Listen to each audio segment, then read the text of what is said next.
When does classical physics stop working? Classical physics works extremely well for the ordinary world, but there are situations where it starts to break down. The first is when things become extremely small. At the scale of atoms, electrons, and other tiny particles, nature behaves in ways classical physics cannot fully explain.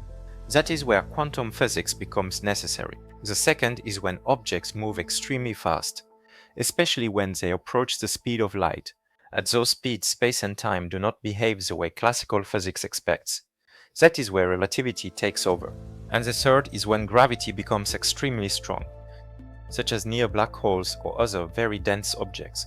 There, Einstein's theory of general relativity gives a much better description of gravity. So classical physics is not useless outside these limits. It is simply an approximation that works incredibly well under ordinary conditions.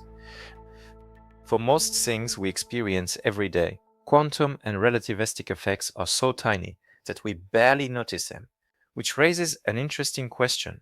If nature can behave so strangely at extreme scales, why is the everyday world so predictable?